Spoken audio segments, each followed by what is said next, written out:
Welcome to Mind Your Money. Today we're going to talk about Social Security taxation. Let's take a closer look.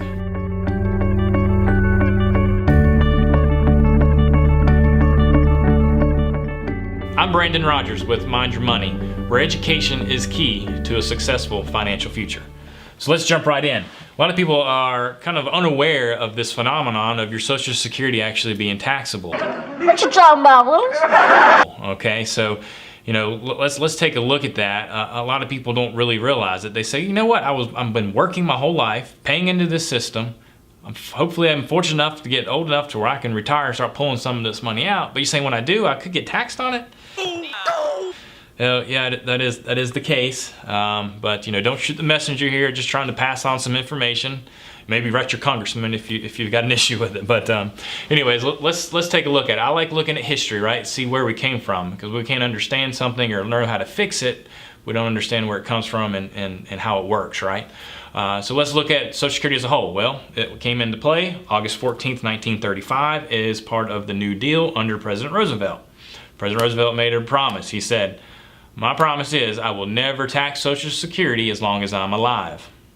Well, the inevitable happened. He passed away, right?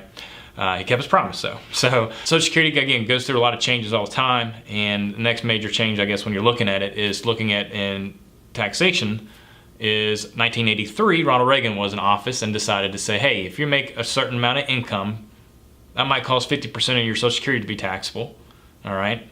And then 10 years later, 1993, Bill Clinton says, you know what? I like this 50% deal, but I think 85% should be taxable if you're over at this level. All right, so if you're trying to be positive about it, that means 15% of your Social Security is actually tax-free.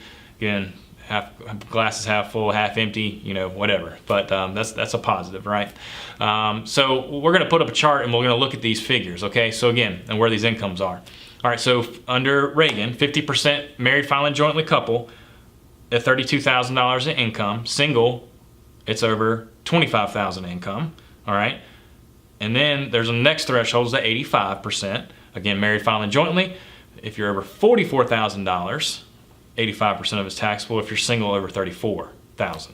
Okay, so now we kind of got those definitions. Well, the problem with some of these income thresholds is that in the 80s, for a couple, $32,000 wasn't that bad, and in the 90s, $44,000 wasn't that bad as a couple. The problem here is that Congress forgot to increase these levels for inflation. So go to 2019 where we are today, that income's not not terribly high. So that's why a lot of people sometimes can't avoid it, okay?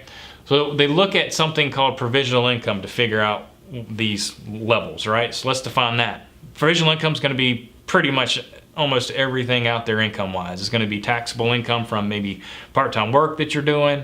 It's going to be IRA distributions. If you're fortunate to have a pension, that's calculated in there. Municipal bond interest gets factored in there. So, and then they also take 1/2 of the overall Social Security amount that you receive and dump it in that bucket as well. So let's look at this example, all right? We're gonna look at a married couple filing jointly, all right?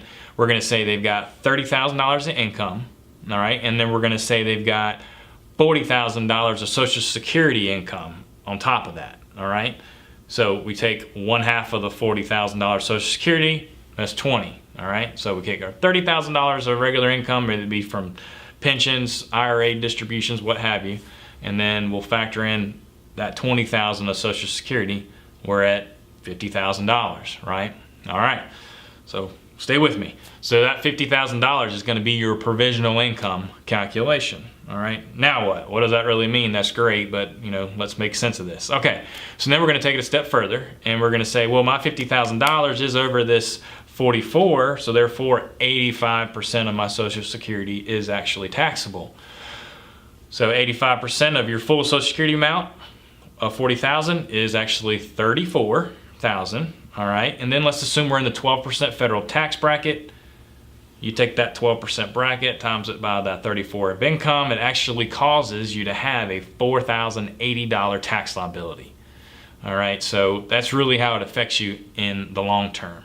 Okay, so it's important to kind of keep track of this and and see how this might affect us. There are a couple of things that don't count as income, right, and don't show up on the radar as far as IRS is concerned.